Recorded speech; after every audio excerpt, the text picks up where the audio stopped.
Right, today in Algebra 2, we're going to look at the first half of section 7.2, angles and the unit circle. Our essential question for this section, how can we extend the trig ratios to angles greater than 90 degrees? And after this lesson, you should be able to understand angles in standard position. So let's start out with some vocabulary. The angle represented by theta is in standard position. So we're going to talk about what is standard position. The vertex is the origin, and the initial side of the angle is the positive x-axis. The terminal side is the other ray that forms the angle. So we have this picture. Here's our vertex at the origin, initial side x-axis, terminal side, so the angle stops on the terminal side. To find the measure of an angle in standard position, we will create a right triangle and use right triangle trigonometry. So find the measure of the angle shown. So this is the angle that we want. We know this point. We know the x value is -4. We know the y value is 4 square roots of 3.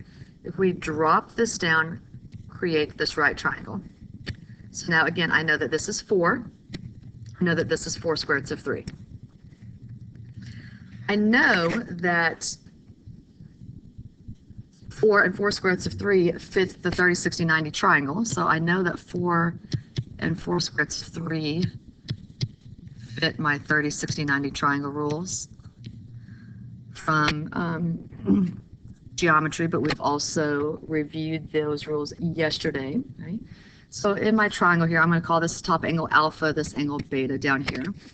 So then I know that alpha would equal, so alpha would be my small angle. So alpha would equal 30 degrees, beta would be my big angle, 60 degrees. Okay. I know that beta plus theta has to equal 180 because that makes a straight line. So theta plus 60 equals 180, so therefore theta is equal to 120 degrees. I can check this. Okay, with the Pythagorean theorem. So I can check, make sure. Okay. I know that if this truly is a 30, 60, 90 triangle, then my hypotenuse would be 8, double my short leg. So I'm going to check it. So check with Pythagorean theorem. 4 squared plus 4 squared, so 3 squared equals 8 squared. 4 squared is 16. 4 squared is 3 squared, so 4 squared is 16 times 3 equals 8 squared is 64. 16 plus 48. 16 plus 48, so 64 equals 64. Yes, I know that that works. So theta here is equal to 120 degrees. An angle in standard position can have its measure described in several different ways. So first, as a positive angle measure, so what we just saw here, 120 degrees, that's positive. So my theta is going to be between 0 and 360 degrees. If it's between 0 and 360 degrees, it's going to be a positive angle, and it's going counterclockwise. I can also have an angle in standard position described as a negative angle. So if I looked at this angle and I go counterclockwise, so if I go clockwise, I'm going negative. I will have a negative angle. And so this is going to be between 0 and negative 360. So this angle would be negative 240. And to find that, 360 minus my positive angle, 120. And so then I'm left with 240. But since I went clockwise direction, I know it's a negative angle. And then another way is a positive angle greater than 360. So all the way around my circle one time is 360. But then if I keep going, I just add to that, right? So I went all the way around once, and then I went another 120. So this would be 120 plus 360 would get me the 480 degrees. So those are 3 different ways that we can describe an angle in standard position. So now we're going to practice, given the initial and terminal sides, find a positive angle measure, a negative angle measure, and an angle measure greater than 360 for each angle below. Okay? All right, so I want the positive angle measure. That's the easy one, right? So if I start here and I come over here, I just have a straight line. So again, even from geometry, we remember that's 180 degrees. Now I want the negative, so now I'm going to go the opposite direction. Right? Well, it's still 180 degrees. It's just going to be negative 180 degrees. So then I want more than 360. So this time I'm going to go all the way around and then around another 180. So 360 plus 180 gets me 540 degrees. So I have a 540 degree angle, I have a 180 degree, negative 180 degree. All of those angles, those three angles, all look the exact same right there. So number 2, okay, this is where we started, going here. So we want the positive angle. Let's go ahead and talk about what each of these angles are. So I know this is 0, I know this is 90, this is 180, this is 270, and I'm back to 360. Okay, so each quadrant is 90 degrees. So this down here, I know that all that's left in quadrant 3 is 25 degrees. So if I do 270 minus 25, that's going to get me this entire angle. So that's 245 degrees. So there's my positive angle. To get the negative angle coming this direction, I know I'm one quadrant plus 25. So 90 plus 25 gets me negative 115 degrees for my negative angle. And I could have said negative 90 and a negative 25. And then if I went all the way around the circle and then out there again, so that's 360 plus the 245 puts me at 605 degrees, an angle greater than 360 degrees. All right, so next, when an angle is in standard position, the reference angle is the acute angle formed between the terminal side of the angle and the x-axis. To find the reference angle for any angle, you will sketch the angle by considering the quadrant in which the terminal side lies in. So then over here, I just showed us quadrant 1, theta is between 0 and 90, or between negative 270 and negative 360. Quadrant 2, we're between 90 and 180, or negative 180 and negative 270. Quadrant 3, we're between 180 and 270, or between negative 90 and negative 180. Quadrant 4, we're between 270 and 360, or between 0 and negative 90.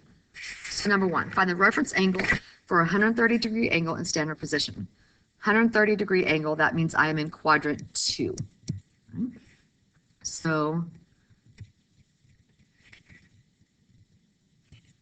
let me switch here. So here is my initial side, terminal side. So this is 130 degrees. Okay? I'm looking for, okay, so we are looking for the acute angle formed between the terminal side and the x-axis. So this right here is my reference angle that I'm looking for.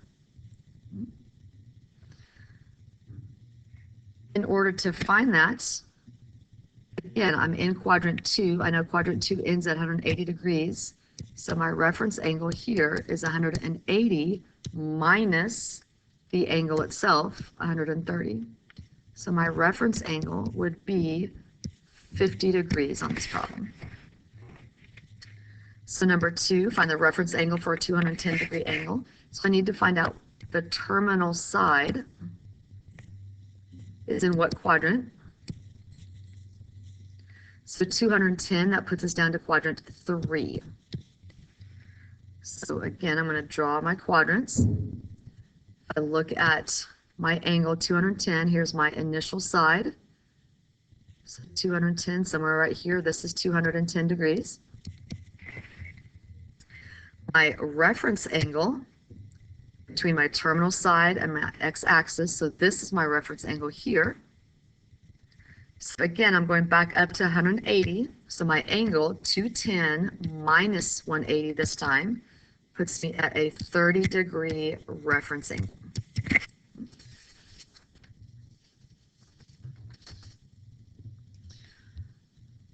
All right, let's look at some more reference angles. So number 3, a reference angle is 45 degrees, and its terminal side lies in quadrant 4. Okay, so let's go ahead and draw that. So its terminal side lies in quadrant 4. So 45 degrees. So this is 45 degrees. This is the reference angle. What are possible positive measure and negative measures for the angles? So if I look at a positive, okay, I'm starting here and coming all the way around.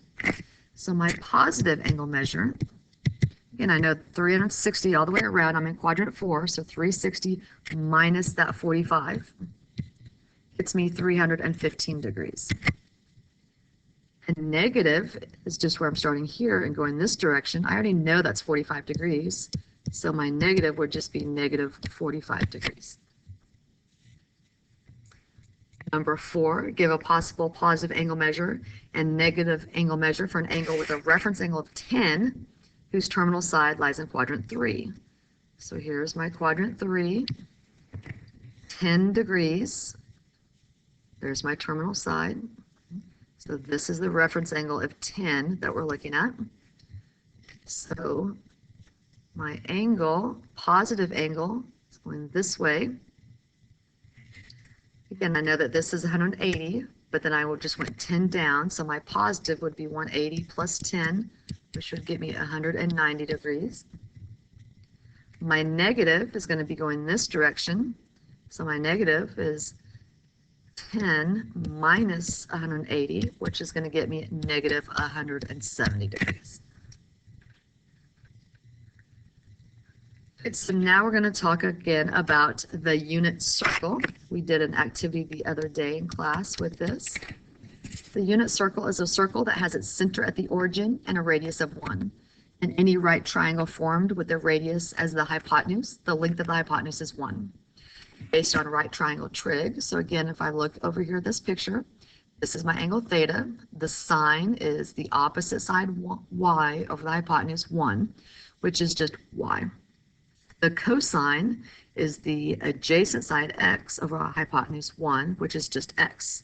So the cosine is equal to x, the sine is equal to y. We discovered that in that unit circle lab that we did the other day. So in my unit circle, it's really cosine comma sine for my x comma y.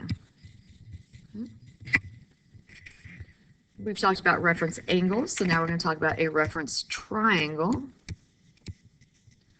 A reference triangle is formed by drawing a perpendicular line from the terminal point of an angle theta in standard position to the x-axis. The length of the hypotenuse in this triangle is 1. So number 1, an angle theta has a measure of 60 degrees and a terminal side that intercepts the unit circle at x comma y. What are the values of x and y? So I'm going to make that triangle, that reference triangle. So they told me that theta is 60 degrees. So this is 60 right here. I know this is 1. I want to know what is my x and what are my y, which are also the sine of 60 and the cosine of 60. Again, I notice I have a 30, 60, 90 triangle. I know my hypotenuse.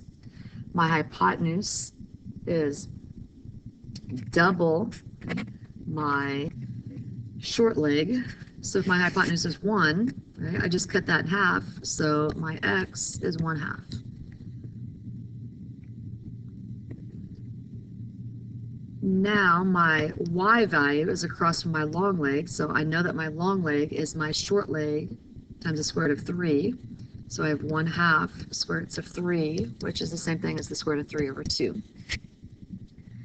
So the sine of 60, so this point up here, right, my x comma y, is 1/2 comma the square root of 3/2. The sine we said is the y value, so the sine of 60 is the square root of 3/2. The cosine of 60 is 1/2. Number 2, an angle theta has a measure of 45 degrees and a terminal side that intercepts the unit circle at xy. What are those values? So we're looking for this x comma y. This is x, this is y, this is 45. Again, this is 1. So now using our 45, 45, 90 shortcuts, okay, I can find my missing side. So I know that my hypotenuse, remember, is equal to my leg times the square root of 2. My hypotenuse doesn't have the square root of 2, so that means both of my legs will. So my x is going to equal 1 divided by the square root of 2, but I can't have a radical in the denominator, so I need to rationalize that. So I end up with the square root of 2 over 2. So this is the square root of 2 over 2. It's a 45, 45, 90, so I know that both are the same. So the square root of 2 over 2, the square root of 2 over 2. So then I know that the cosine of 45 is equal to the square root of 2 over 2. I know that the sine of 45 is also equal to the square root of 2 over 2.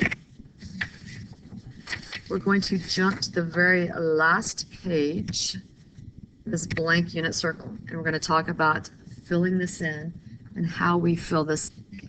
You're going to have a quiz that looks just like this. It's just a blank unit circle and you have to fill everything in from memory, no calculators allowed. So let me show you this, okay? Today we're just going to do the degrees and the x and y. So I know that this starts out at 0 degrees. I move up to 90 degrees. This is 180 degrees. This is 270 degrees. And then I'm back to 360 degrees, okay? We've already talked that this has a radius of 1, so I know that this point is the point 1 comma 0. I know this is the point 0 comma 1. This is the point -1, 0.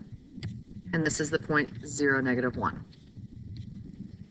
My angles, okay? So our basic angles that we talk about, this first one is 30 degrees, then we go 45 degrees, then we go 60 degrees. We just talked about using that reference triangle to find the sine and the cosine of 60 degrees and 45 degrees, but we also had that 30-degree angle in there, so we could have also found it for 30, right? Remember at 60 degrees, okay, so on our 60-degree one, we just said that our cosine was 1/2 and our sine was the square root of 3/2.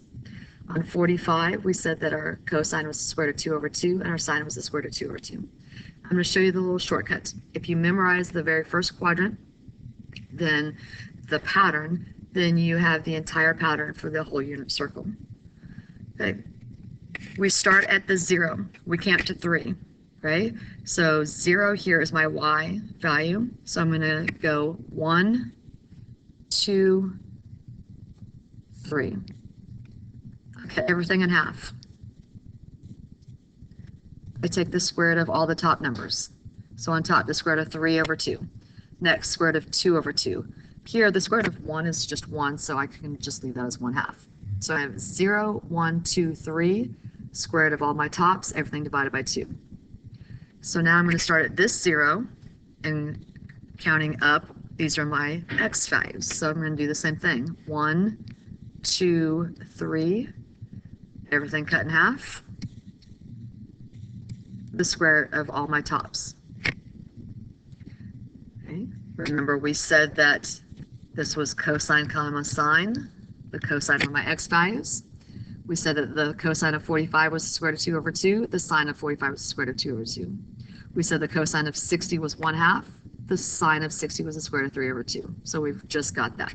So now if we just memorize that right there, okay, counting from 0, 1, 2, 3, divide everything by 2, take the square root of the top. Okay, do that all the way around. So if I do that over here, 0 is my x value, so my x's, so 0, 1, 2, 3. Cut everything in half. Take the square root of all the tops. But now I need to pay attention. I'm in the second quadrant. In the second quadrant, I know all of my x's are negative. So all of those are negative. So now my y's, this y is 0. So counting from 0 up, 1, 2, 3, cut everything in half, take the square root of the tops. I'm going to go all the way around. So now, right, 0 is my y. So now I'm 0, 1, 2, 3, cut everything in half, take the square root of all the tops. But now I notice that I am in the third quadrant. I know that both my x's and my y's are negative. So this is negative 1/2, negative square root of 2 over 2, negative square root of 3 over 2. So now my x's, I start here at 0. So going this way, this is negative 1, negative 2, negative 3. Cut everything in half. Take the square root of the tops. So negative square root of 2 over 2, negative square root of 3 over 2, negative 1/2. My last quadrant, I know my x's are positive, my y's are negative. So my x's start here at 0. So my x's then go 1, 2, 3, cut everything in half, square root of all the tops. My y's, I start here at 0, so 1, 2, 3, cut everything in half, take the square root of all the tops, and I know that all of my y's are negative in quadrant 4. So that's how we find all of our xy's, which also gives us the sine and the cosine. So now our angles. Notice we went 30, 45, 60, 90. The pattern, so we add 30. Then from 30 to 45, we add 15. From 45 to 60, we add 15. From 60 to 90, we add 30 again. So that's my pattern. 30, 15, 15, 30. So 90 plus 30 gets me 120 degrees. 120 plus 15, 135 degrees. 135 plus 15, 150 degrees. 150 plus 30 puts me at 180. 180 plus 30 puts me at 210. 210 plus 15 puts me at 225. 225 plus 15 puts me at 240. 240 plus 30, 270. 270 plus 30 puts me at 300. 300 plus 15, 315. 315 plus 15, 330. 330 plus 30 back up to 360. Now I have all of the cosine and the sine, the exact values. So now if I wanted to know what is the cosine of 135 degrees, I know it's the negative square root of 2 over 2. If I wanted the sine of 315 degrees, I know it's negative square root of 2 over 2. Right?